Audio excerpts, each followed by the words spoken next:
Good afternoon students. तो कैसे हैं आप सब। मैं साहिल रावत, आपका इंग्लिश मेंटोर, स्वागत करता हूं बच्चों आपका आज की क्लास में। तो चलते हैं सीधा क्लास की तरफ। And in the last class हम कौन सा चैप्टर पढ़ रहे हैं बच्चों?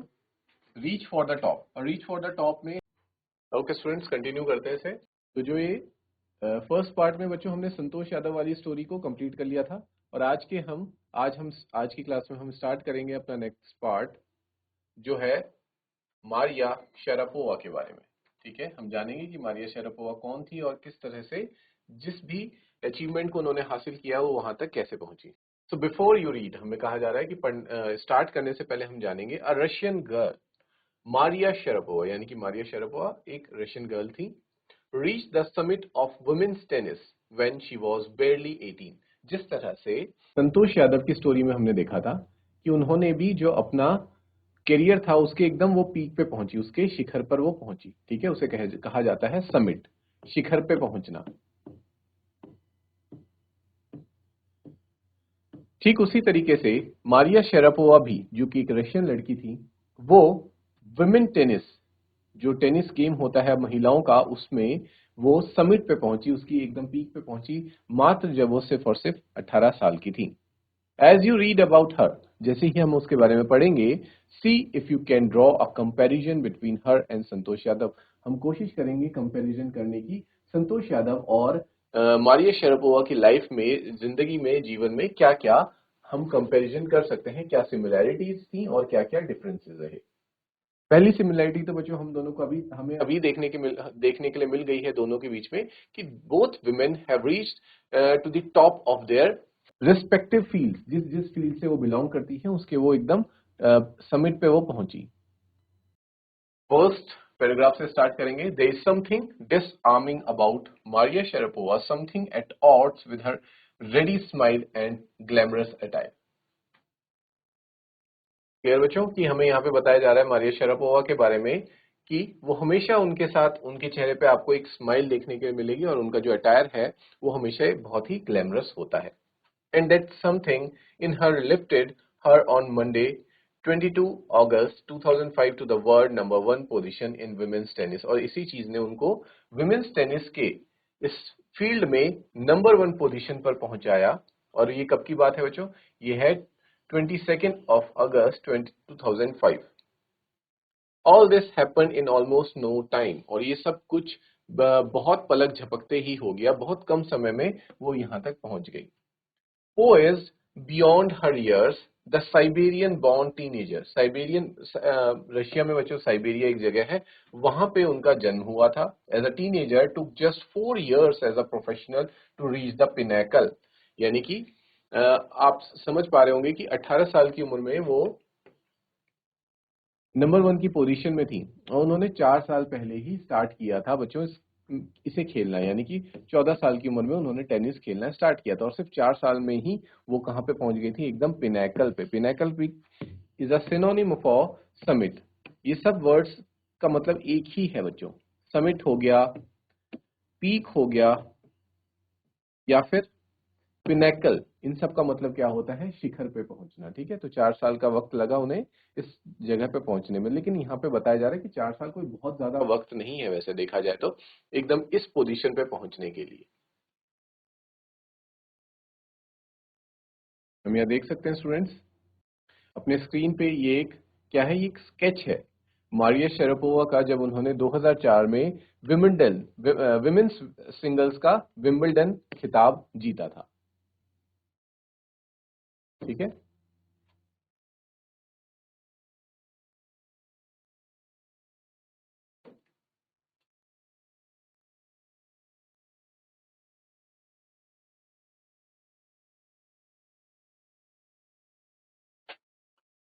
however, the rapid ascent in a fiercely competitive world began 9 years before with the level of sacrifice few children would be prepared to endure। और यहाँ पे हमें बताया जा रहा है बच्चों कि ये सिर्फ और सिर्फ 4 साल की बात नहीं है, ये चीज बहुत पहले ही शुरू हो गई थी, क्योंकि ये जो गेम है बहुत ज्यादा फुल ऑफ कंपटीशन है। With a level of sacrifice few children would be prepared to endure। और जो सेक्रीफाइस मारिया शेरापोवा ने किया, शायद ही बहुत कम कोई बच्चे ऐसे होंगे उस उम्र में जो इतना सेक्रीफाइस कर पाते होंगे। Little Maria had not yet celebrated her 10th birthday. Maria ने अपना 10th बर्थडे भी सेलिब्रेट नहीं किया था when she was packed off to train in the United States, जब उसे यूनाइटेड स्टेट्स यूएसए आना पड़ा। The trip to Florida with her father Yuri launched her on the path to success and stardom.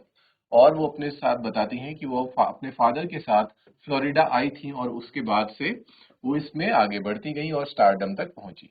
But it also required a heart wrenching 2 years separation from her mother Yelena. उनके फादर का नाम था बच्चों Yuri और उनकी mother थी Yelena, जिनसे उन्हें 2 साल तक अलग रहना पड़ा। ठीक है, तो आप खुद समझ सकते हैं कि एक 10 साल के बच्चे के लिए अपनी मदर से 2 साल के लिए अलग रहना कितना ज्यादा मुश्किल हुआ रहा होगा मारिया शेरापोवा के लिए। The latter was compelled to stay back in Siberia because of visa restrictions। क्योंकि जो उसकी मदर येलेना है वो साइबेरिया में ही रही, वो वहां नहीं आ पाई। यानी कि फादर जो थे यूरी वो तो मारिया के साथ रहे फ्लोरिडा में, लेकिन जो उनकी मदर थी येलेना वो नहीं आ पाई क्योंकि कुछ वीजा में रेस्ट्रिक्शंस आ गई थी। The 9 years old girl had already learned an important lesson in life। और जो 9 साल की बच्ची थी उसने जीवन का एक बहुत महत्व पाठ सीख लिया था, और that was the tennis excellence would only come at a price. की हर चीज की कोई ना कोई हमें कीमत चुकानी पड़ती है, तब हमें जाकर वो चीज मिलती है। तो यानी कि अगर उन्हें टेनिस के फील्ड में एक्सीलेंस हासिल करनी है तो उन्होंने किसकी कीमत चुकाई? उन्होंने अपनी मदर से दूर रहने की कीमत चुकाई। और ये बहुत इंपॉर्टेंट लेसन होता है लाइफ का, जो कि मारिया शेरापोवा ने सिर्फ और सिर्फ 9 साल की उम्र में ही सीख लिया था।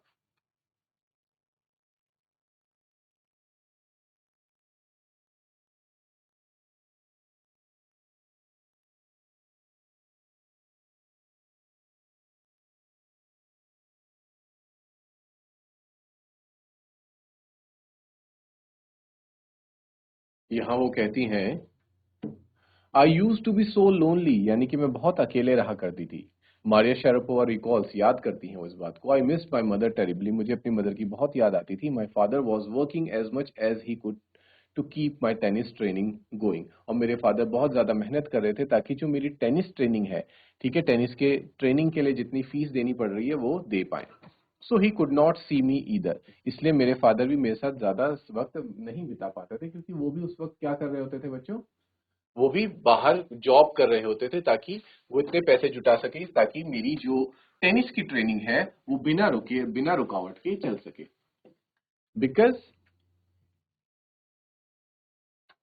Because I was so young I use to go to bed at 8 PM। और क्योंकि मैं उस वक्त बहुत छोटी थी इसलिए मैं कितने बजे सो जाया करती थी बच्चों? 8 बजे ही सो जाया करती थी, क्योंकि एक छोटा बच्चा और उस वक्त की बात है जब कोई फोन्स मोबाइल फोन्स वगैरह नहीं होते थे, तो वो क्या ही करता, और वो भी एक अनजान देश में। The other tennis pupils would come in at 11 PM and wake me up and order me to tidy up the room and clean it। और दूसरे बच्चे जब मुझे 11 PM पे आके उठाया करते थे और कहते थे कि इस रूम को साफ करो। Instead of letting that depress me, I became more quietly determined and mentally tough। और इस बात से डिप्रेस होने के बजाय, यानी कि दुख जताने के बजाय, मैं क्या करती थी, उस चीज को इजीली कर लेती थी, और डिटरमाइंड, मैं और ज्यादा, मेरे जो इरादे हैं मजबूत हुए और मैं और ज्यादा दिमागी तौर पर मजबूत हो पाई, मेंटली टफ बन पाई। I learn how to take care of my self, मैंने सीखा कि अपना ध्यान खुद से कैसे रखना है। I never thought of quitting because I knew what I wanted. और मैंने कभी भी हार मानना नहीं सीखा, हार नहीं मानी, क्योंकि मुझे पता था मुझे क्या चाहिए। When you come from nothing and you have nothing, जब आप नथिंग मतलब जब आपके पास कुछ भी नहीं होता है, and then it makes you very hungry, तो आप क्या होते हैं, बहुत ज्यादा आपके अंदर एक भूख होती है किसी भी चीज को पाने की, हासिल करने की, एंड डिटरमाइंड, साथ ही साथ आपका एक दृढ़ निश्चय होता है। I would have put up with much more humiliation and insults than that to steadfastly pursue my dream. यानी कि मैं उसके लिए कितना भी ह्यूमिलेट हो सकती थी, कितनी भी बेइज्जती सहन कर सकती थी, इतनी सहन शक्ति मेरे अंदर थी। बस मेरे दिमाग में एक ही मेरा गोल था कि मुझे अपना ड्रीम को अचीव करना है। That toughness runs through Maria even today. यहाँ पे हमें बताया जा रहा है कि जो टफनेस है जो बचपन में उनके अंदर आई थी वो मारिया के अंदर आज भी है, देखने को मिलती है। It was the key to her bagging the women's singles crown. और इसी वजह से वो विम्बलडन का 2004 का जो विमेन्स सिंगल क्राउन है उसको हासिल कर पाई। And to her meteoric rise to the world number 1 spot the following year, और उसी साल वो नंबर 1 के पोजीशन पर भी आ जाती हैं।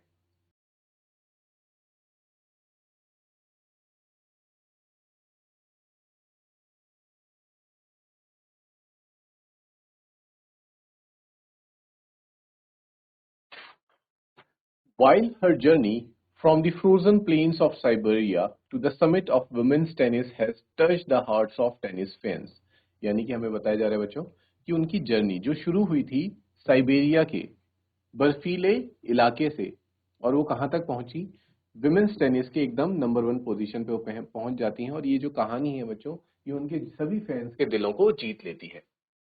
For the youngster herself, there appears to be no room for sentiment. लेकिन अभी भी वो भले ही एक यंगस्टर है, लेकिन उनके दिल में सेंटीमेंट की कोई जगह नहीं है। वो इमोशनल नहीं हो सकती हैं, इन सक्सेस के इमोशन में वो बह नहीं सकती हैं। She has to be disciplined.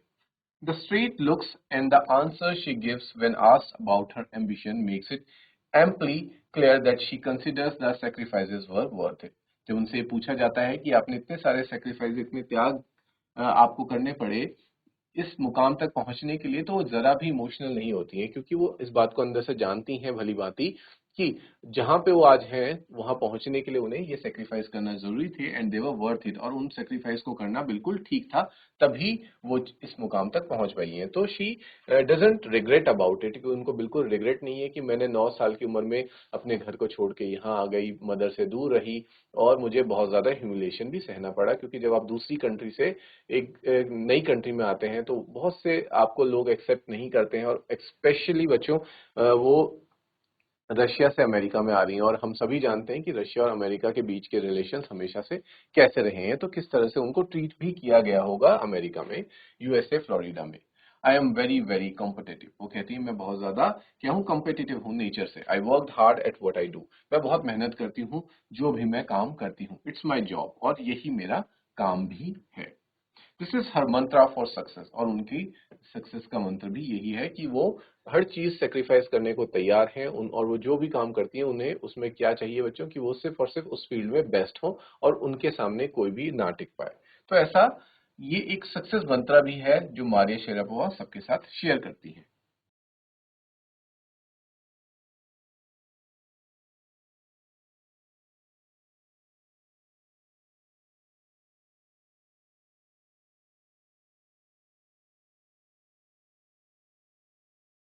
Next, students, though Maria Sharapova speaks with a pronounced American accent, she proudly parades her Russian nationality. भले ही आज मारिया शेरापोवा एक अमेरिकन एक्सेंट में बात कर रही हैं, लेकिन वो अपनी जो रशियन रूट्स हैं, कि वो रशिया से बिलोंग करती हैं, रशियन नेशनैलिटी की वो हैं, वो उस चीज का बिल्कुल प्राउडली यानी कि गर्व के साथ उस चीज को स्वीकार भी करती हैं।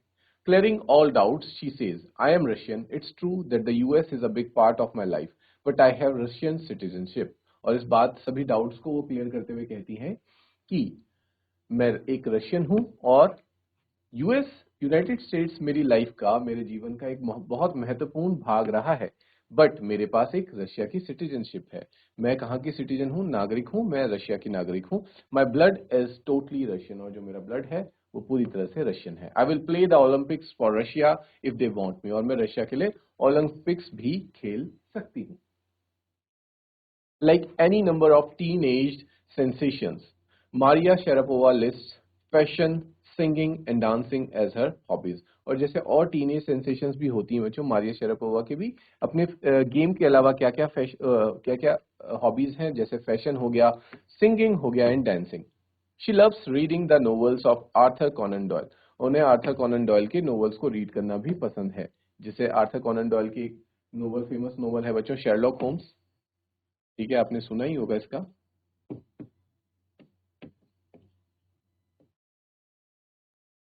तो इन ऑथर की नॉवेल्स को रीड करना भी उन्हें पसंद है। Her fondness for sophisticated evening gowns appears at odds with her love of pancakes with chocolate spread and fizzy orange drinks. ठीक है, वही बताती हैं कि उनको इवनिंग गाउन्स पहनना और उसके साथ साथ पैनकेक्स खाना, और जिनमें चॉकलेट स्प्रेड पैनकेक्स और साथ साथ ऑरेंज ड्रिंक्स भी बहुत ज्यादा पसंद है।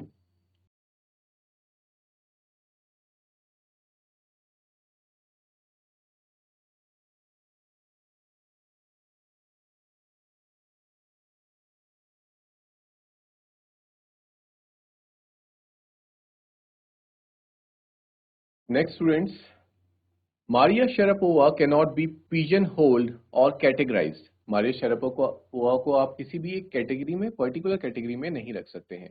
हर talent, unwavering desire to succeed, उनका जो टैलेंट है, जो उनका हुनर है, और उनके अंदर एक डिजायर है, एक इच्छा है क्या करने की बच्चों, सक्सेस को पाने की, and readiness to sacrifice have lifted her to the top of the world. और उनके अंदर एक और क्या खासियत है कि वो हमेशा तत्पर रहती हैं, रेडी रहती हैं हर चीज को सेक्रीफाइस करने के लिए, जिससे कि वो कहां पे पहुंच सके, वर्ल्ड के एकदम टॉप पर, जो टॉप मोस्ट पोजीशन होती है। जैसे कि उन्होंने बच्चों 2004 के विंबलडन में जो विमेन्स सिंगल्स का जो खिताब है वो हासिल करके पूरी दुनिया को उन्होंने ये साबित भी किया था। Few would grudge her, कई लोग उनसे इस बात से क्या होंगे बच्चों, नाखुश होंगे और उनको पसंद नहीं करते होंगे। ग्रज मतलब उनके प्रति एक गलत भावना रखते होंगे, ठीक है, एक नेगेटिव इमोशन भी हम कह सकते हैं।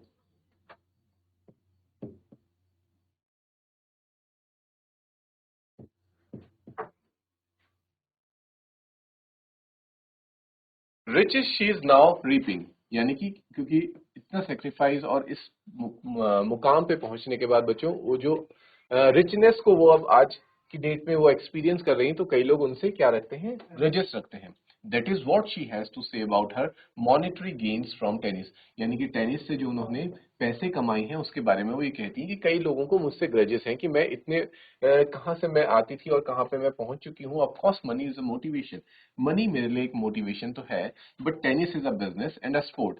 टेनिस साथ ही साथ एक बिजनेस भी है और एक स्पोर्ट भी है। But the most important thing is to become number one in the world. लेकिन मेरे लिए सबसे इंपॉर्टेंट पैसा नहीं, बल्कि क्या है कि नंबर वन की पोजीशन पे बने रहना है। That's the dream that kept me going, और यही वो सपना है जो मुझे आगे बढ़ने के लिए हमेशा प्रेरणा देता रहता है। तो यहाँ पे बच्चों इस चैप्टर में हमने रीच फॉर द टॉप में दो ऐसी लेडीज, ऐसे विमेन्स की स्टोरी देखी, जो कि कौन थी बच्चों, एक फर्स्ट पार्ट में संतोष यादव और दूसरे में मारिया शरापोवा, जिन्होंने बहुत लाइफ में सेक्रीफाइसेस करे और वो अपने फील्ड में बिल्कुल टॉप पोजिशन पे पहुंची। Now in the next class हम इस चैप्टर के क्वेश्चन आंसर्स को डिस्कस करेंगे। Till then students, take care, have a good day and thank you.